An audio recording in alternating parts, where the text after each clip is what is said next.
नमस्कार दोस्तों, आज मैं फिर हाजिर हूँ आपके सामने। केपी एस्ट्रोलॉजी की आज हम बात करेंगे कि केपी एस्ट्रोलॉजी के थ्रू हम किस तरीके से देखते हैं कि extra marital love affairs, divorce या लिटिगेशन किस तरह से होते हैं। कई लोगों के एक्स्ट्रा मैरिटल अफेयर्स के कारण लिटिगेशंस हो जाती हैं, डाइवोर्स के चांसेस हो जाते हैं।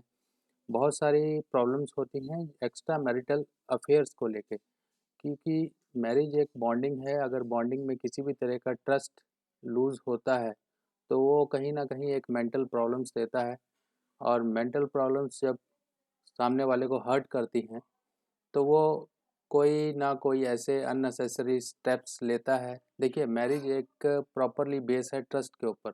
अगर दोनों के बीच में ट्रस्ट नहीं है या कोई भी दो में से एक इंडिविजुअल ट्रस्ट को हार्म करता है तो उसकी सज़ा उसे भुगतनी पड़ती है। तो आज का हमारे सामने ये जो केस है, ये मैं आपको बता दूं पूरा डिटेल में।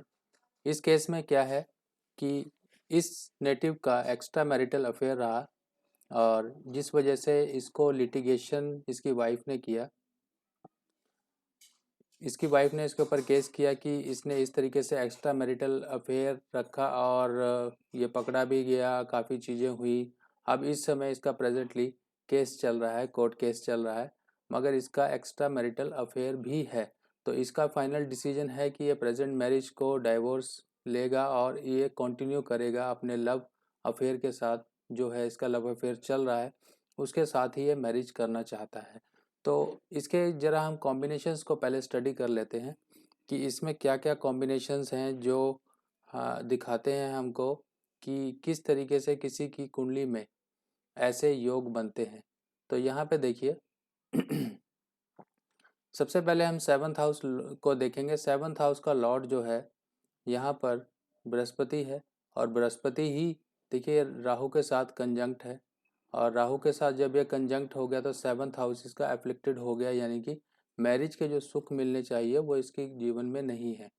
चंद्र केतु जो यहाँ पर अफ्लिक्ट है फोर्थ हाउस में, एक मेंटल पीस को डिस्टर्बेंस की इंडिकेशंस देता है, और इसके जो डिसीजंस हैं यानी कि वो डिसीजंस भी इतने प्रोडक्टिव नहीं हो सकते, क्योंकि यहाँ पर मून का अफ्लिक्शन जुपिटर और केतु और राहु, यहाँ पे दोनों प्लैनेट यहाँ पे अफ्लिक्टेड हैं। सिक्स्थ हाउस देखिए, जो लिटिगेशंस का घर हम जिसे कहते हैं, यहाँ पे सन है, शुक्र है और शनि है। तो तीन प्लैनेट यहाँ पर हो गए, और जिससे कि इसका सिक्स्थ हाउस थोड़ा प्रबल हो गया। और फिफ्थ हाउस पे यहाँ पे मंगल है। मंगल यानी कि इम्पल्सिवनेस और एग्रेसिवनेस और ये सारे के सारे जो फैक्टर्स होते हैं इनको डिनोट करता है। और फिफ्थ हाउस भी मैरिज और लव रिलेटेड जो मैटर्स होते हैं उनमें काफ़ी मेजर रोल प्ले करता है। तो यहाँ पर सारे के सारे जो फैक्टर्स हैं वो दिखा रहे हैं कि एक्स्ट्रा मैरिटल लव अफेयर होगा, इनके डिसीजंस अच्छे नहीं होंगे, और मैरिज लाइफ भी अच्छी नहीं रहेगी। तो अब हम इसको थोड़ा केपी मेथड के थ्रू स्टडी करते हैं कि केपी मेथड के थ्रू यहाँ पर क्या इसके इंडिकेशंस बनते हैं। अब यहाँ पे हम देखेंगे कि इसकी जो दशा चल रही है, चलिए साथ में इसका नवमांश भी देख लेते हैं। नवमांश को देखिए, यहाँ पे शनि, यहाँ पे राहु, दोनों के दोनों यहाँ पे सेवन्थ हाउस को बुरी तरीके से अफ्लिक्ट किया हुआ है। शुक्र यहाँ पे ट्वेल्थ हाउस में है, और जो थर्ड राशि का लॉर्ड यानी कि जेमिनी का लॉर्ड और फिफ्थ हाउस का लॉर्ड भी यहाँ पे इसके साथ मरकरी के साथ कंजंक्शन बनाए हुए है शुक्र के साथ। तो ये भी एक कॉम्बिनेशन जो है लव और इस तरह से मैटर्स में इन्वॉल्वमेंट दिखाता है। और अभी इसके ऊपर केस हो चुका है जनरली इस नेटिव के ऊपर। तो केपी एस्ट्रोलॉजी यहाँ पे क्या इंडिकेशंस देती है वो हम समझेंगे। सबसे पहले देखिए, यहाँ पे राहु की दशा चल रही है और शुक्र का फेस चल रहा है, यानी कि राहु की दशा और शुक्र की भुक्ति। तो अब राहु यहाँ पे क्या इंडिकेट कर रहा है, ये देखिए, ये केपी के सिग्निफिकेशंस हैं। राहु यहाँ पे नाइन्थ हाउस, सिक्स्थ हाउस और एट्थ हाउस। आगे हम चलते हैं, थोड़ा ये स्टडी करते हैं कि एक्स्ट्रा मैरिटल लव अफेयर्स और लिटिगेशंस के क्या क्या फैक्टर्स होते हैं। सबसे पहले लिटिगेशन के बारे में समझिए। लिटिगेशन 6, 8, 12 यानी कि ये तीन हाउसेज अगर दशा भुक्ति अंतरा के प्लैनेट्स इंडिकेट कर रहे हैं और साथ में मेलिफिक्स की दशा प्रिवेलिंग है, यानी कि मेलिफिक्स की दशा चल रही है। और ये हाउसेस को 6, 8 और 12 हाउसेस को अगर इंडिकेट कर रही हैं तो उस फेज में नेटिव को ट्रबल होंगे, यानी कि हेल्थ इश्यूज भी हो सकते हैं। वो डिपेंड करता है कि कौन से हाउसेस और कौन से प्लैनेट वहाँ पे ज़्यादा मेजरली एक्टिव है। पर यहाँ पे राहु एक्टिव है और शुक्र का फेस है, तो ये प्लैनेट जो हैं इन हाउसेस में से एक एक कॉम्बिनेशन को सिग्निफाई कर रहे हैं। और यहाँ पर 5th हाउस का रोल भी आना बहुत ज़रूरी होता है किसी एक्स्ट्रा मैरिटल लव अफेयर को। सबसे पहले ये देखिए कि ये सारा का सारा इंसिडेंस होना किसके साथ है, यानी कि नेटिव के साथ। अगर नेटिव का असेंडेंट का कस्पल सब लॉर्ड 6, 8, 12 इंडिकेट कर रहा है और साथ में 5th हाउस भी इंडिकेट कर रहा है कस्पल सब लॉर्ड, जो भी कस्पल सब लॉर्ड होगा अगर वो प्लैनेट 6, 8, 12 5th हाउस और इस तरह से कॉम्बिनेशन लेकर आएगा तो उसके जीवन में 6, 8, 12 हार्डर्स, लिटिगेशंस, ये सारे के सारे कॉमन होंगे। 5th हाउस उसे लवेबल और थोड़ा सा ज़्यादा ही अट्रैक्टिव इन चीज़ों के लिए बनाता है।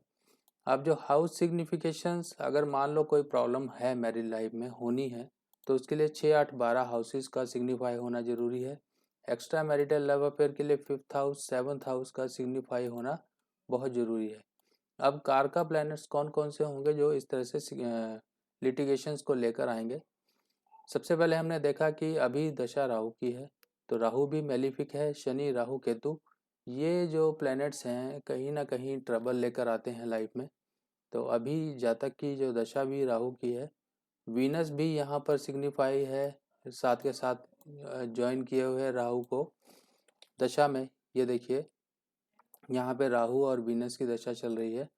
अब हमने राहु को देखा, यहाँ पे राहु 9, 6, 8 यानी कि 6 और 8 हाउसेस को यहाँ पे सिग्निफाई कर रहा है। ये देखिए राहु राहु यहाँ पे 9, 6 और 8 यानी कि प्लैनेट, नक्षत्र और सब लॉर्ड, यानी कि नक्षत्र और सब लॉर्ड में यहाँ पे 6 और 8 के सिग्निफिकेशन आ रहे हैं। सबसे ज़्यादा स्ट्रॉन्गेस्ट होगा सब लॉर्ड, उसके बाद होगा यानी कि उससे थोड़ा कम होगा नक्षत्र और प्लैनेट, यानी कि हम इनको 1, 2, 3 की कैटेगरी में कर सकते हैं। यानी कि सब लॉर्ड सबसे ज़्यादा स्ट्रॉन्गेस्ट होगा, तो यहाँ पे सब लॉर्ड ही 8 इंडिकेट कर रहा है और उसको कॉम्प्लीमेंट कर रहा है नक्षत्र जो कि 6th हाउस को इंडिकेट कर रहा है। अब हम वीनस को समझेंगे, वीनस यहाँ पे क्या इंडिकेट कर रहा है। देखिए वीनस यहाँ पे 4, 6, 1, 5 एंड 12, ये देखिए 5th हाउस का भी यहाँ पे इन्वॉल्वमेंट आ गया, 12th हाउस का भी इन्वॉल्वमेंट आ गया, 6th हाउस का भी इन्वॉल्वमेंट आ गया। 6th हाउस लिटिगेशंस हो गई, 12th हाउस लॉसेस हो गए, 5th हाउस लव हो गया, इस तरह से मेंटल बेंट हो गया लव रिलेशंस की तरफ।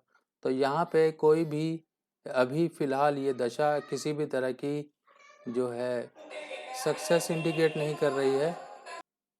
तो इस तरीके से प्लैनेट्स की सिग्निफिकेशन जो है वो लिटिगेशन को इंडिकेट कर रही है। देखिए जाए तो राहु की दशा का फेस भी पूरा का पूरा काफ़ी लंबा चलने वाला है, जो कि किसी तरह की सक्सेस को इंडिकेट नहीं कर रहा है। पर उसके बीच में जो सन का एक फेस आएगा, सन के फेस में भी देखिए यही है। अगर हम चंद्र को देखें तो चंद्र भी कहीं पर भी गेंस के हाउसेस को इंडिकेट नहीं कर रहा। देखिए अगर साथ ही साथ गेंस का हाउस इंडिकेट होता तो ये जो है सक्सेस को देता, पर यहाँ पर सक्सेस नहीं है, जातक को सक्सेस नहीं मिलेगी। चलिए फ्रेंड्स, आज के लिए इतना ही। आगे की पोस्ट में फिर दोबारा हम हाजिर होंगे आपके सामने। तब तक के लिए मुझे इजाज़त दीजिए और मेरे साथ जुड़े रहिए। आपके साथ ऐसे ही इन्फॉर्मेशन का सिलसिला चलता रहेगा। तब तक के लिए धन्यवाद।